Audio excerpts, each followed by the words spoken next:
Auto insurance can all seem the same until it comes time to use it. So don't get stuck paying more for less coverage. Switch to USAA Auto Insurance and you could start saving money in no time.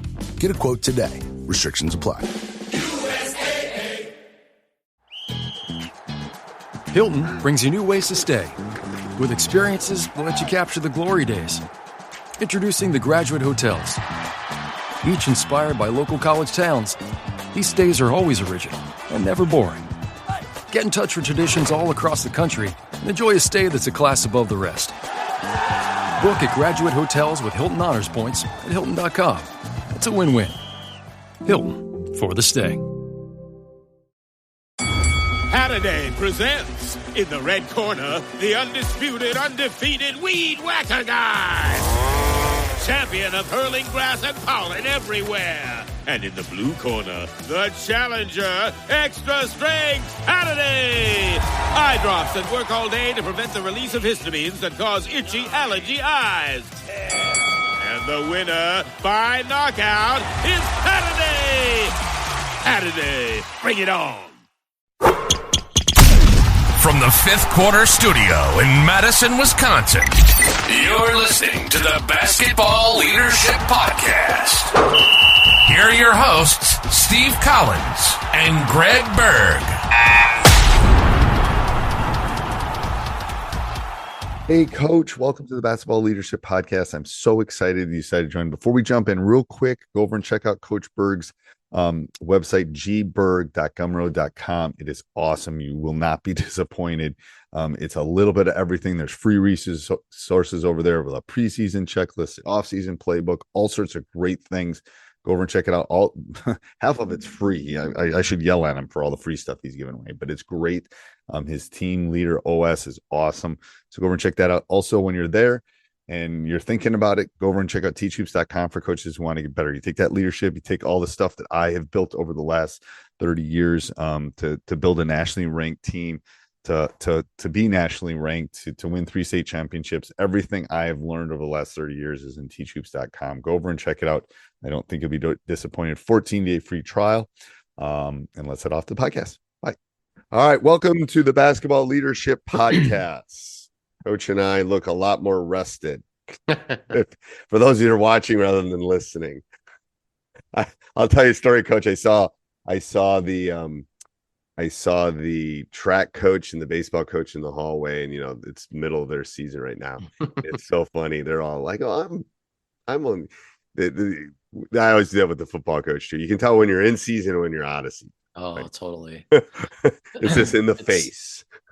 Well, I had something today. I went to I had a dentist appointment, and right after the dentist appointment, you schedule the next one. And our season just ended because we went to the very end and scheduled it 6 months in advance, like November 7th. And the person's like, "Well, yeah, right before basketball." And I'm like, "Oh my gosh, I'm just ending basketball. I'm just getting in that I feel good stage." And I always like to keep it out of basketball season if I can, but then sometimes it gets bumped, and then it's like if you go to December and then it's 6 months later, it's like it's a cycle. I know. Yeah, basketball coaches will understand what we're talking about with that. It's like, all right, I gotta get the oil change because basketball season starts in 2 weeks. Because I just got my oil. I can maybe make it through basketball season. I'm not driving quite as much. All right. So what's today's topic, Coach? We're talking about the 4 ways to lead out loud. And I think as we teach leadership to kids, and we really want to try to simplify it. And so, these 4 ways, I think, do that. And the first 2 are like kids that really want to lead by example. Maybe they're not really strong vocal leaders yet. And we're trying to kind of grow that accountability piece into them. And so the first way to lead out loud, I think, is to cheer. Okay. And that's cheer for your teammates on the court, cheer for your teammates when you're not on the court. That's giving them high fives and fist bumps and clapping and just being positive and uplifting. I think we can all do that. Kids can all do that. And it's like, it's the first step to becoming a vocal leader, is focus on something easy that uplifts kids. And I'll just go through all 4 and then we can talk about the second one is to connect. And that's more of the touching part of it, or bringing teammates together. So you're cheering, praising, And then you're connecting them. So that's the high fives, the touches. That's the Steve Nash stuff to try to really connect your team. It's a positive approach to leadership. And then the third and fourth are really where you get into accountability and it gets harder. So this progression, the next step, and I think when kids become more comfortable cheering and connecting, these become easier. So how do you teach the first two before we go on to the second two? How do you teach the first two? Because I agree, when people are cheering or clapping or doing that, you can feel it's like going to a rock concert. It brings energy. Totally. But how do you I agree. I think you lead yourself first, you lead by example, and then you lead vocally, you lead out loud. These are the two phases of leadership. So you have to have these conversations with kids and, lead yourself. What does that mean? This, and this. Okay, you're ready for the next step. We need you to lead. The easiest way you can lead on our team is to cheer for your teammates. What does that mean? It means when you're on the bench, you're doing this. When you're in the game, you're doing this. When they're at the free throw line, you're doing this. You're giving reminders. We've talked about those things.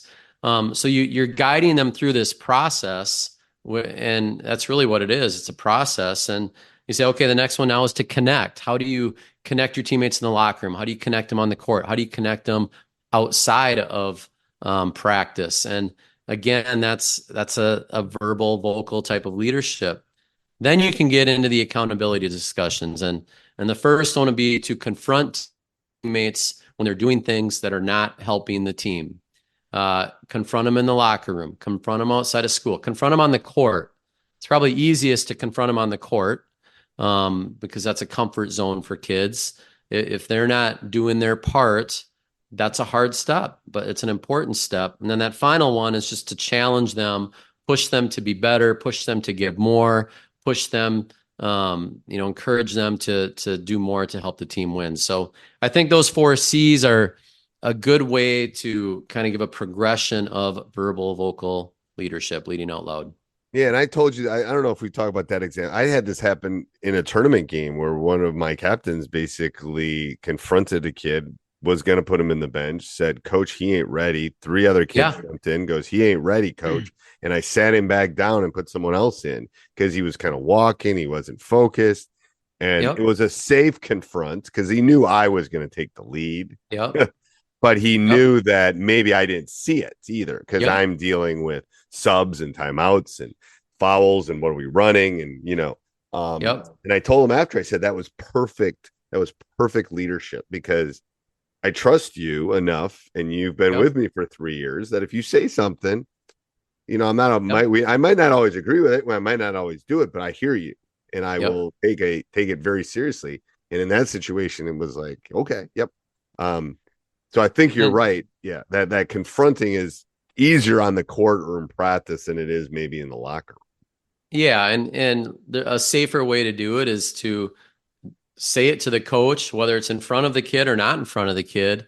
It is a form of accountability, and if you're about winning as a player, you don't want that kid on the court. And so step 1 is tell your coach. Step 2 is to tell the player and do it to both at the same time if you're comfortable too. But accountability is hard. It's hard for high school kids in particular because they're friends, they're peers, they've grown up together. It's hard, but we have to talk about it with kids, with everyone, so they know that accountability is a good thing. Accountability makes you better, it makes us better, and you should never shy away from accountability or feel bad when your teammate tries to hold you accountable. They're trying to make you better. And you're trying to make us better. So right. And I've noticed this with team meetings, being on time, keeping the lock. That I've noticed that's even actually a little bit easier than the court stuff sometimes. Because hey, coach wants us here in time, blah, blah, blah, blah. So they can throw it back onto me, and it's like a baby step for them. Like to eventually go up that step, and maybe now it's a crucial part of the game, and I got to confront and say, hey, make sure you two are boxing out. This is a big rebound, blah, blah, blah, blah, blah. I think that's some of the stuff that can happen too. Yeah. And it can be kind of through humor a little bit in a way, but not humor. So, like for us, we've got every minute that you're late, it's 2 laps. If you show up to anything, you straggle in. If you're late to the bus by 30 seconds, it's 2 laps. I mean, it's little things, but it becomes almost if anyone is ever late, their teammates are on them.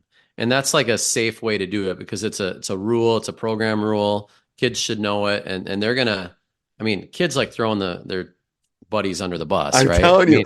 Well, I had a kid that couldn't go through tryouts, and we do some conditioning to get the locker room, and eventually when he got healthy, they kept, hey, so and so hasn't run yet, so and so hasn't run yet, so and so. It's like You're right. It's like, and that again, that's a safe, funny, Yep. A coach will take care of it. Blah blah blah blah. Yes. So go over the challenge part. What do you mean by challenge? Dive into that a little bit more. I mean, if we got players on our team that you want to get more out of, or a player wants to get more out of, maybe, they need to be challenged. They need a peer, a friend, a leader on the team to push them. We need more out of you. We need you more focused. We need you. We had a player like that on our team that, I kept coming back to. He just inconsistent, but like uber athlete. He turned it on in the tournament, man. I mean, he made the all tournament team. He had 19 rebounds in our quarterfinal game.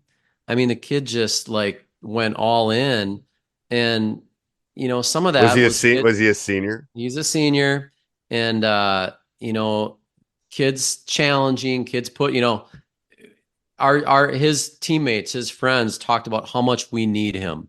Like we need you so bad this game. Our other guy that rebounds a lot is going to be guarding one of their best players. He's not going to be inside all the time. Like, you have got to dominate the boards. We need you. So you're kind of challenging, encouraging, but you're really challenging. And he rose to the challenge. And then it built a little momentum, and he had a lot of success, and it kind of carried on to the end. So those type of things are that verbal way to kind of challenge a teammate to be better. I love that. All right. Any other closing remarks on that, Coach? I think that's good. All right. Till next week.